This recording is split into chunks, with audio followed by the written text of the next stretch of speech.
ഒരു വാട്ടർ ബോട്ടിലിന് 15 രൂപ വിലയുണ്ട്. അതിൽ കുപ്പിയുടെയും വെള്ളത്തിൻ്റെയും വില ഉൾപ്പെടുന്നു. വെള്ളത്തിന് കുപ്പിയേക്കാൾ 12 രൂപ കൂടുതലാണെങ്കിൽ കുപ്പിയുടെ വില എത്രയാണ്? ഒരു ബോട്ടിൽ വെള്ളത്തിന് 15 രൂപ വിലയുണ്ട്. അത് കുപ്പിയുടെയും വെള്ളത്തിൻ്റെയും വില ഉൾപ്പെടെയാണ് 15 രൂപ. വെള്ളത്തിന് കുപ്പിയേക്കാൾ 12 രൂപ കൂടുതലാണെങ്കിൽ കുപ്പിയുടെ വില എത്രയെന്നാണ് കണ്ടുപിടിക്കേണ്ടത്. നമുക്കിവിടെ കണ്ടുപിടിക്കേണ്ട കുപ്പിയുടെ വില നമുക്ക് എക്സ് എന്നെടുക്കാം. അങ്ങനെയെങ്കിൽ വെള്ളത്തിൻ്റെ വില, കുപ്പിയുടെ വിലയേക്കാൾ 12 രൂപ കൂടുതലുണ്ട് വെള്ളത്തിൻ്റെ വില. അപ്പോൾ വെള്ളത്തിൻ്റെ വില എന്ന് പറയുന്നത് എക്സ് പ്ലസ് 12 ആയിരിക്കും.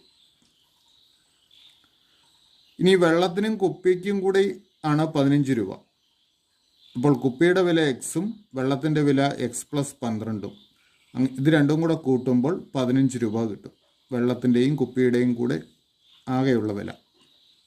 ഇത് നമുക്ക് കൂട്ടാം. എക്സും എക്സും കൂടെ കൂട്ടിയാൽ 2x, അതായത് 2x പ്ലസ് 12 സമം 15 എന്ന് കിട്ടും. അപ്പോൾ 2x സമം 15 മൈനസ് 12 വരും. 15 നിന്ന് 12 കുറച്ചാൽ 3. അല്ലെങ്കിൽ എക്സ് സമം 2x ആണ് 3, എക്സ് സമം 3/2. 3ൻ്റെ പകുതി 1.5, 1.5. അപ്പോൾ 1.5 രൂപയാണ് കുപ്പിയുടെ വില. ശരി ഉത്തരം ഓപ്ഷൻ എ, ₹1.5.